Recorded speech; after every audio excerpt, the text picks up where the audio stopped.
warahmatullahi wabarakatuh. Perkenalkan, nama saya Amara Elvin Nur Afifah. Di sini saya akan memaparkan mengenai leasing. Nah, dalam pemaparan saya akan ditemani oleh rekan saya yaitu Mbak Isti Solihah. Nah, teman-teman pastinya udah nggak asing lagi dong dengan kata-kata leasing. Di sekitar kalian pasti kalian sudah pernah mendengar kata leasing. Nah, sebenarnya apa sih leasing itu?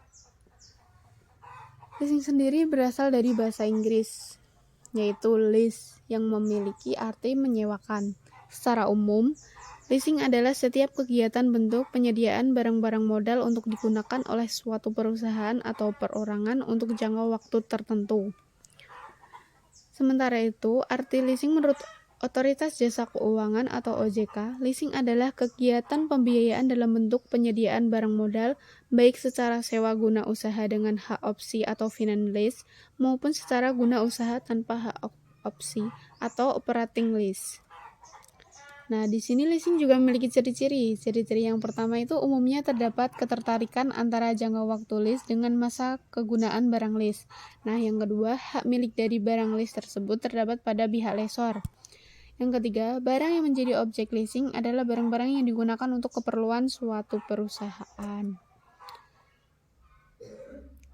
Leasing juga memiliki jenis-jenisnya. Apa aja sih jenis-jenis leasing itu? Leasing bisa dibedakan menjadi 5 jenis dalam proses penerapannya. Yang pertama, capital lease. Capital lease adalah jenis perusahaan leasing yang berasal dari suatu lembaga keuangan.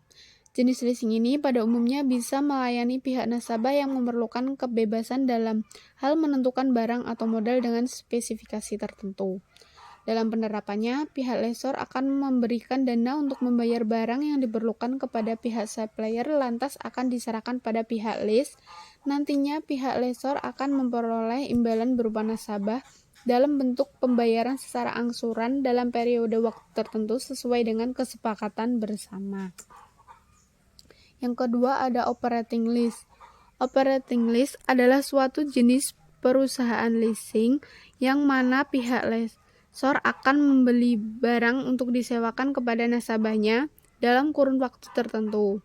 Untuk hal ini, pihak nasabah hanya perlu membayar biaya rental barang saja.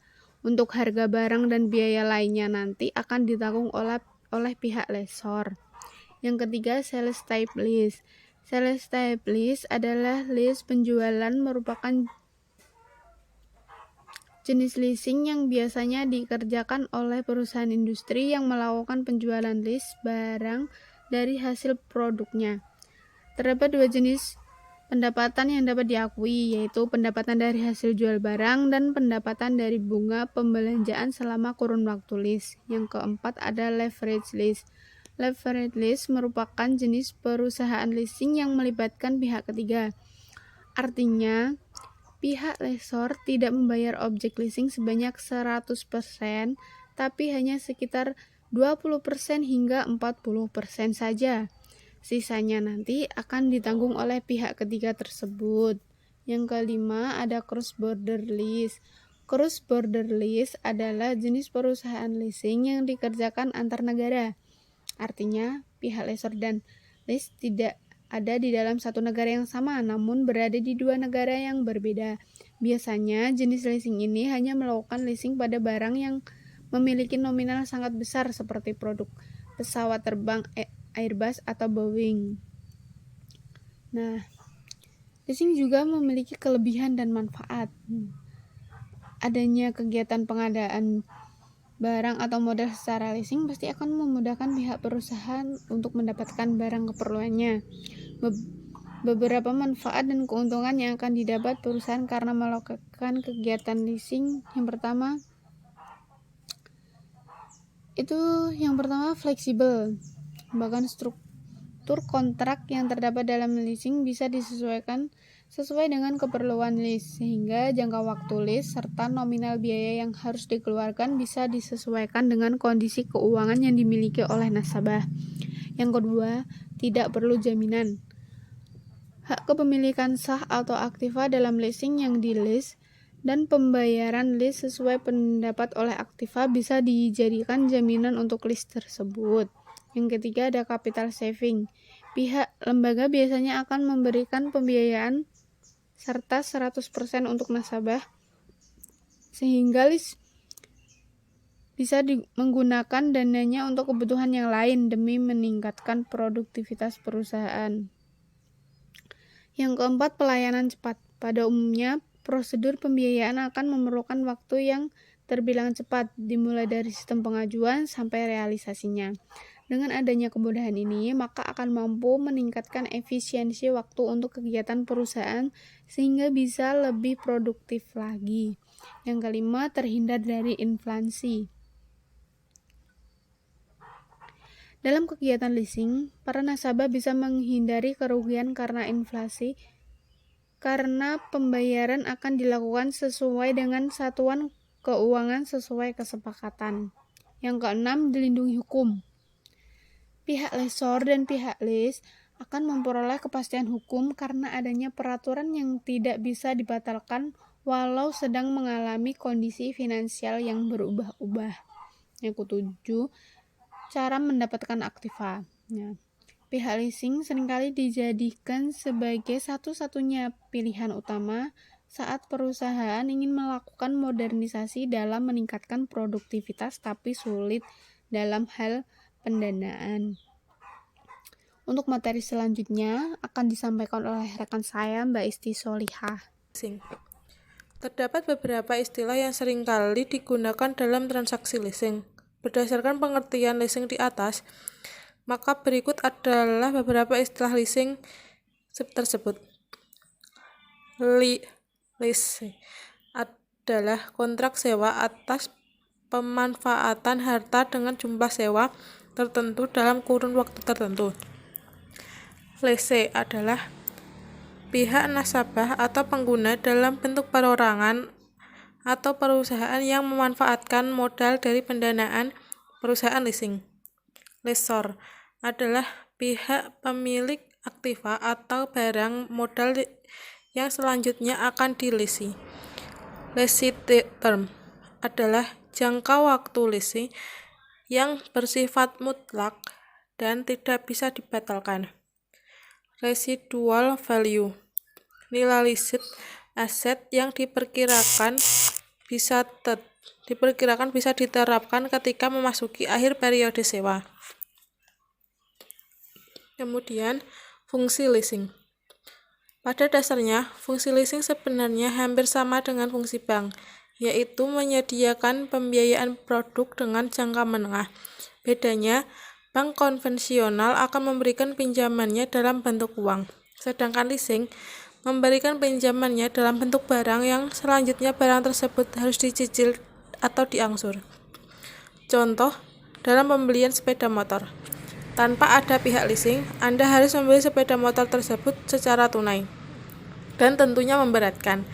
Terlebih lagi jika Anda hanya karyawan pabrik atau kantoran biasa, pasti butuh bertahun-tahun untuk membelinya. Itulah leasing hadir, yaitu dengan memberikan kesempatan pada Anda untuk bisa mempunyai sepeda motor tanpa harus membayar uang tunai 100%. Umumnya, Anda hanya harus mengeluarkan uang muka untuk kesepakatan awal. Besarnya uang muka bisa berbeda-beda. Nantinya sisa kekurangan tersebut bisa Anda angsur atau Anda cicil selama kurun waktu yang sudah disepakati. Tujuan leasing. Tujuan leasing pada umumnya adalah guna memberikan kemudahan untuk masyarakat dalam membeli barang modal, walaupun barang tersebut memiliki nilai harga yang tinggi. Selain itu, perusahaan leasing yang menjalankan bisnis ini tentunya akan mendapatkan keuntungan dari bunga kredit. Jadi, jika harga sepeda motor yang Anda inginkan normalnya adalah 17 juta, Anda mungkin harus membayar sepeda motor tersebut dengan harga yang lebih besar dan harganya lebih besar dari harga normalnya kepada pihak leasing karena di dalamnya terdapat bunga kredit. Perusahaan leasing di Indonesia. Perusahaan leasing di Indonesia sendiri terbilang cukup banyak dengan variasi layanan yang ditawarkan. Beberapa contoh perusahaan leasing yang pada saat ini ada di Indonesia adalah PT BCA Finance, PT Adira Dinamika Multi Finance, TBK, PT Federal International Finance atau FIF, PT Oto Multi Arta, PT Astra Credit Companies atau ACC, PT Summit Auto Finance, PT Busan Auto Finance, PT Wahana Auto Mitra Multi Arta, dan lain-lain. Pihak dalam transaksi leasing berdasarkan pengertian leasing yang sudah kita bahas bersama, maka setiap kali ada transaksi leasing akan terdapat 3 pihak yang terlibat, yaitu lessor adalah perusahaan leasing yang memiliki hak kepemilikan barang modal. Lessee adalah pihak yang menggunakan atau menyewa modal yang memiliki hak pilihan di akhir kontraknya. Kemudian supplier adalah pihak penjual atas barang modal yang nantinya akan disewakan. Sejarah perkembangan leasing. Sejarah leasing zaman kuno. Kegiatan leasing sebenarnya sudah dimulai sejak tahun 2000 sebelum Masehi oleh bangsa Sumeria. Kala itu, dokumen leasing dibuat manual dari tanah liat untuk mencatat barang bukti leasing yang meliputi peralatan tanah, hak guna tanah dan air, serta hewan ternak. Lalu, bangsa Nippur yang berada di wilayah Tenggara Babilonia mulai mengembangkan lembaga perbankan dan leasing pada tahun 400 sebelum Masehi. Bangsa tersebut menyediakan berbagai jasa keuangan yang mempresentasikan kondisi ekonomi dan sosial bangsa Persia dan mengutamakan usaha leasing tanah, alat pertanian, dan memberikan pinjaman berupa benih tanaman. Selanjutnya, peradaban Roma, Mesir, dan Yunani kuno mengenalkan leasing dalam bentuk usaha yang menarik dan sebagai suatu cara untuk pembiayaan alat, tanah, dan ternak. Sejarah leasing di zaman modern. Dalam perkembangannya di zaman modern, leasing diperkenalkan oleh Tom M. Clark di Amerika pada tahun 1850, yaitu ketika pertama kali ia menyewa kereta api. Lalu, The Bell Telephone Company di tahun 1887 mulai menyewakan telepon pada tiap pelanggannya dengan menggunakan sistem pembiayaan secara angsuran.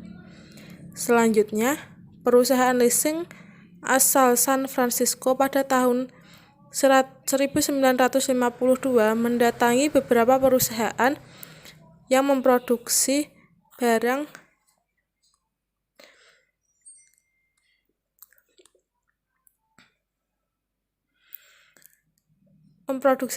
untuk menawarkan jasa leasing.